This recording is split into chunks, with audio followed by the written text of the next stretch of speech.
संविधान दिवस। हाँ, संविधान दिवस के ऊपर जी संविधान दिवस के ऊपर यही कहना चाहूँगा कि संविधान तो भारत के एक सुंदर राष्ट्र की परिकल्पना करके बनाई गई थी।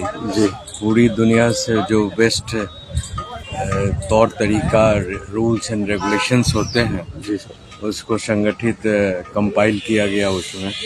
उसमें कई जो विद्वत जन थे उस समय, उनकी एक कमेटी बनाई गई, ड्राफ्टिंग कमेटी बनी, फिर टेम्पोररी कमेटी बनी, उसके बाद फिर अच्छा सर, बहुत से लोगों को ये मालूम है कि हमारा देश का संविधान 26 जनवरी 1950 को लागू हुआ था, लेकिन बहुत ही कम लोगों को ये मालूम है कि हमारा संविधान तैयार कब हुआ सर। देखिए, संविधान का जो मूल जो अस्तित्व है, वो जो उसमें जो आर्टिकल्स हैं, वो बहुत पहले ही जो है ब्रिटिश इंडिया के टाइम में ही जो है आज़ादी देने की जब उन्होंने सोचा, तो उन्होंने अपने ढंग से जो है नेहरू और गांधी को जो है अपने, बिकॉज नेहरू और गांधी उन्हीं के इशारे पर काम करते थे, उन्हीं के इशारे पर सारे नौटंकी वगैरह होती थी उनकी, समझे ना। तो इसीलिए कभी भी जो है नेहरू और गांधी जो है मूल जेल में नहीं गए, जेल के नाम पर जो है वो आनंद भवन वगैरह इधर उधर मस्ती से रहते थे, जहाँ पर सारी व्यवस्थाएं सुख सुविधा थी। तो बिकॉज सरकार को, ब्रिटिश सरकार को दिखाना था कि ये भी जो विरोधी है, प्रोटेस्टर्स हैं, उनको भी हमने सजा दी है। तो बाय नेम से they used to send into jail in a very lucrative and very hedonistic way of living।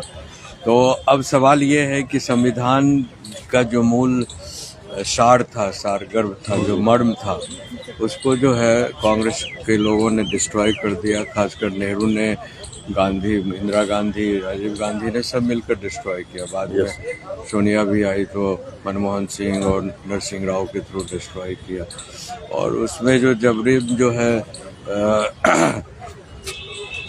उसमें 1976 में जो है, अच्छा सर, एक चीज बहुत से लोग, मैं बहुत इम्पोर्टेंट बात बोलूँ, उसमें जो है एक दो शब्द को घुसाया गया जिसका नाम है सेकुलरिज्म और सोशलिज्म।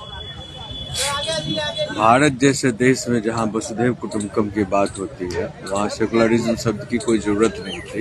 लेकिन इंदिरा गांधी का एक मिशन और विजन था कि मैं, बिकॉज वो इलेक्शन हार गई थी राजनारायण जी के द्वारा, और हाई कोर्ट ने उनको, इलाहाबाद हाई कोर्ट ने उनको डिक्लेयर कर दिया था उनके जीत को, नल एंड वाइट।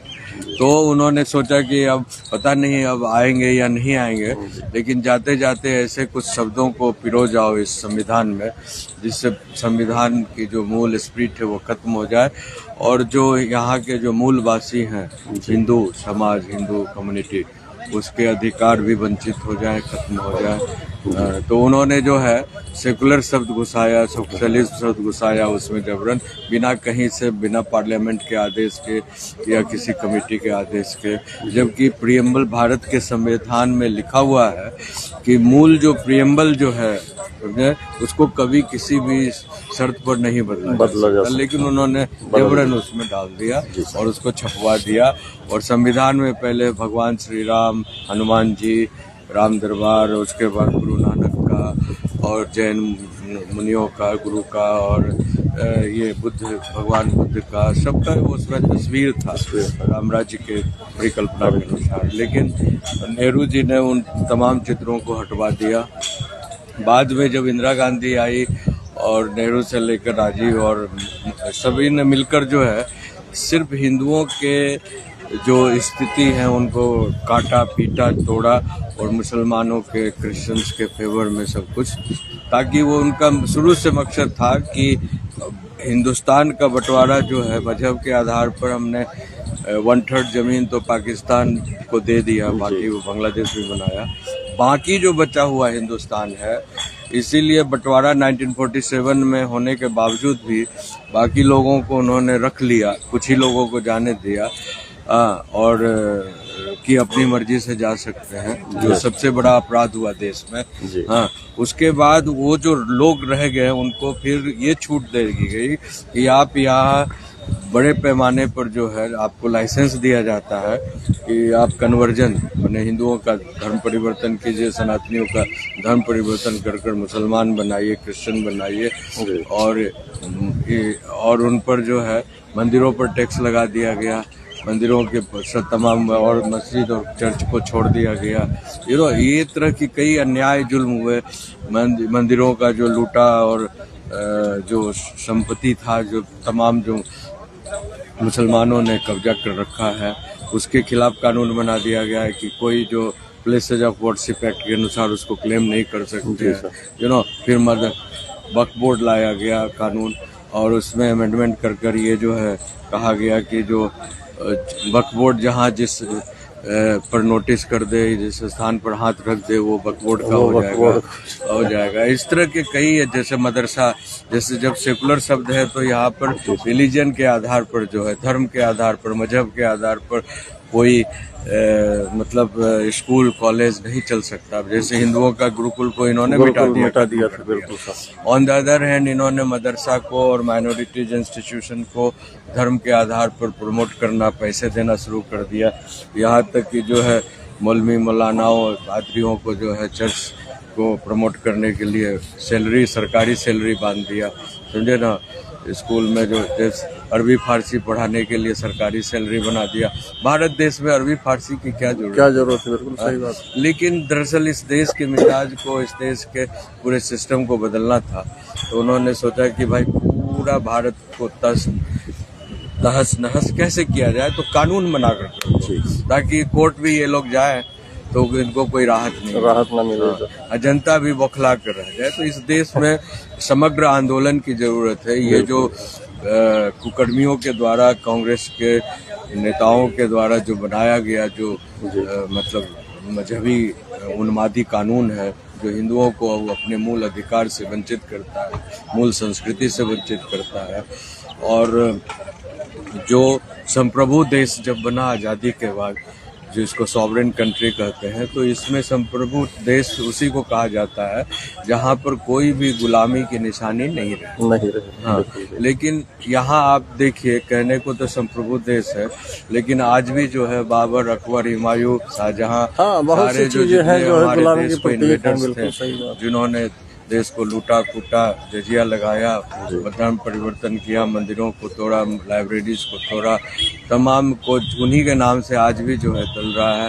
कोपरनिकस मार्ग, दिस मार्ग, अंग्रेजों के कई थे, उनके नाम से चल रहा है। तो हमें लगता है कि इस पर सरकार को सीरियसली सोचना चाहिए। जितने भी मेंबर ऑफ पार्लियामेंट है उनको भी सोचकर जो है इन सबों को एक कमीशन आयोग बनाना चाहिए, और इन तमाम चीज़ों को बंद खत्म करके जो भारत के मूल भाषी हैं, भारत की जो मूल संस्कृति है, उनके अनुकूल जो है सारी व्यवस्था को सुनिश्चित करनी चाहिए। नमस्कार, समझे, उनकी व्यवस्था को सुनिश्चित करनी चाहिए। तो सर, हमको तो ये लगता है कि ये जो जब धर्म के नाम पे बंटवारा हो ही चुका था देश का, मजहब के आधार पे, तो ये जो यहाँ पे ये जो कह दिया गया था कि जो हिंदू रहना चाहे वो पाकिस्तान में रहे, जो है मुसलमान भारत में रहना चाहे भारत में रहे, तो पाकिस्तान से तो सारे हिंदू आ ही गए थे, खाली वहाँ 2-4% ही रह गए थे। और उसके बाद ये क्या एक साजिश नहीं लग रही है कि जो देश के खिलाफ जो है कि यहाँ पे रहो और इनका कन्वर्जन करो? जो हिंदू साजिश तो सोची समझी साजिश थी बेसिकली। ये तो पूर्ण रूप से जो है ये जानबूझकर जो है, उन्होंने, उनका नारा भी था कि लड़कर लिए हैं पाकिस्तान, हंसकर लेंगे हिंदुस्तान, समझे ना। तो लड़कर को तो उन्होंने मुस्लिम लीग बनाकर फिर डायरेक्ट एक्शन दे करके जो है चारों तरफ आप देख रहे थे नोआ खाली का जो आतंक मचा, लाखों हिंदुओं को कत्लेआम धर्म पूछकर मारा गया, उनके बहन बेटियों को रेप किया गया।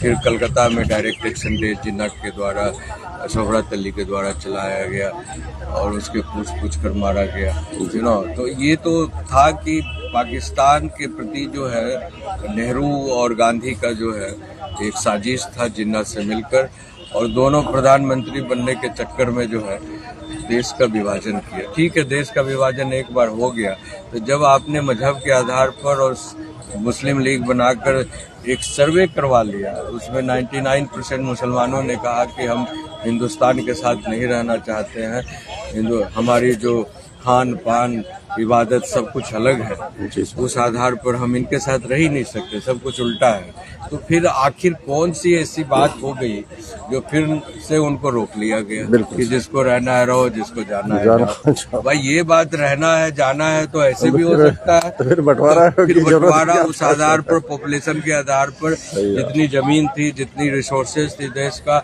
सबका 1/3 भाग उनको दे दिया गया। सब कुछ लेने के बाद जब ये कहानी फिर से रिवर्स चलने लगे और वही कहानी आज जो है आपको 75 साल 70 साल होने के बाद जो है देश वही फिर से खड़ा हो गया।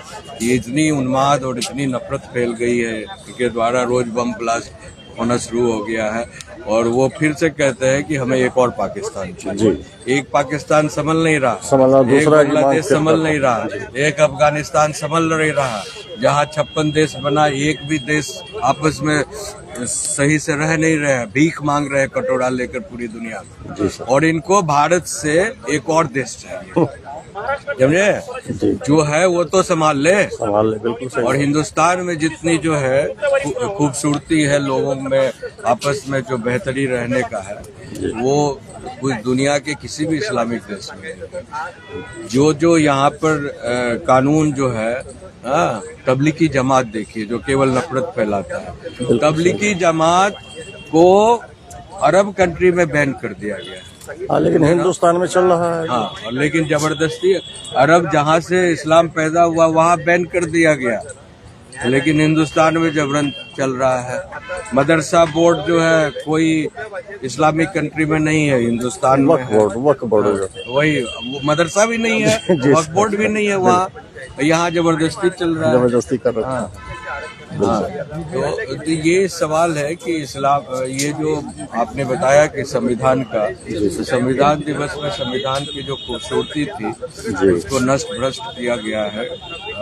कांग्रेस सरकार ने अलग अलग कानून बना, इसको जो है फिर से रिवाइवल की जरूरत है, बेहतरी की जरूरत। हमारे भाई बताएंगे सर, थोड़ा भी बोलिए दो शब्द। संविधान दिवस है इनके, संविधान दिवस है जो है ना, संविधान दिवस। अच्छा, कल है ना। तो जो 26 नवंबर 2049 को जो है संविधान हमारा बन के तैयार हुआ था जो है, तो उसमें यही कहा जाता है कि वो बना था 26 नवंबर जी, और उसके बाद जो 26 जनवरी 2 महीने बाद जो है लागू हुआ था, 26 जनवरी 1950 को जो है। तो उसी संविधान दिवस के बारे में दो शब्द बोलना है बस। देखिए, संविधान दिवस देखिए बात होता है ना कि यहाँ पे इंडिया क्या है कि अपना डेमोक्रेटिक कंट्री है, समझे ना, प्रजातंत्र होता है, सबको बोलने का अधिकार है, सबको समझने का, हर कोई इससे आगे बढ़ सकता है, देख सकता है। और दुनिया में देखिएगा जहाँ पे बहुत सारी कंट्री में नहीं है संविधान, है कहने को दिखाने के लिए है, लेकिन उस पर पुलिस का मतलब होता है लेटर स्प्रिट अगर उसे नहीं माना गया है तो उससे दिक्कत हो रहा है, उन लोग का प्रोग्रेस से दिक्कत हो रहा है। मान लीजिए किसी और के साथ संबंध बनाना है, कुछ करना है किसी और कंट्री के साथ, उसमें दिक्कत होता है, आपको दिखाना पड़ता है हम डेमोक्रेटिक हैं।